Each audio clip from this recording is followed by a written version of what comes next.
ত্রয়োদশ সংসদ নির্বাচন এবং গণভোট আজ বৃহস্পতিবার সকাল 7:30 থেকেই অনুষ্ঠিত হচ্ছে। রংপুর জেলার যে 6টি আসন আছে সেই 6টি আসনে আমরা সকালবেলা থেকে কেন্দ্রগুলোতে ঘুরে দেখেছি। অনেকটা উৎসাহ উদ্দীপনা নিয়ে কিন্তু মানুষ ভোট কেন্দ্রে আসছেন, ভোটাররা ভোট দিচ্ছেন।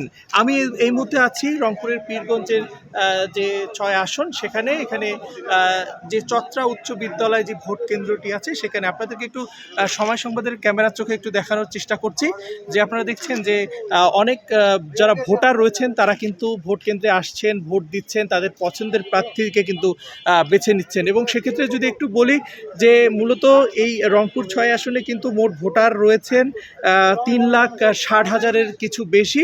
এখানে কিন্তু প্রতিদ্বন্দ্বিতা করছেন প্রায় 8 জন প্রার্থী। সেক্ষেত্রে আমি যদি একটু বলি যে যিনি ধানের শেষ প্রতীকে লড়ছেন মনোনীত প্রার্থী সাইফুল ইসলাম, তিনি কিন্তু এখানে প্রতিদ্বন্দ্বিতা করছেন এবং জামাত মনোনীত প্রার্থী রয়েছেন এবং সেক্ষেত্রে আরেকজন আছে লাঙ্গল প্রতীকে মনোনীত প্রার্থী রয়েছেন। মূলত এখানে কিন্তু জামাত মনোনীত প্রার্থী এবং যিনি ধানের শেষ প্রতীকে মনোনীত প্রার্থী হচ্ছেন তার সঙ্গে একটু লড়াই হওয়ার সম্ভাবনা কিন্তু রয়েছে, এমনটাই কিন্তু আমাদেরকে জানিয়েছেন।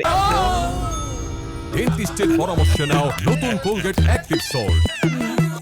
এছাড়াও আমরা দেখেছি যে এই ভোট উৎসবকে ঘিরে আমরা যদি একটু আইন শৃঙ্খলা পরিস্থিতির কথা বলি, পুলিশ কিন্তু পর্যাপ্ত মোতায়েন রয়েছে, সেনাবাহিনী, আনসার, বিজিবি, যাতে ভোট কেন্দ্রগুলোতে কোনো ধরনের অনাকাঙ্ক্ষিত ঘটনা না ঘটে সেগুলো মোকাবেলার কিন্তু তারা চেষ্টা করছেন এবং সে সাথে কিন্তু আনসার বাহিনীও কিন্তু আছেন।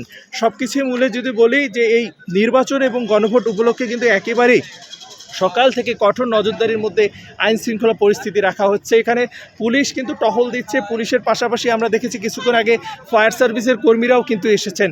সব কিছু মিলে কিন্তু অনেকটা উৎসব মুখর পরিবেশে এই জাতীয় যে সংসদ নির্বাচন এবং গণভোট কিন্তু অনুষ্ঠিত হচ্ছে।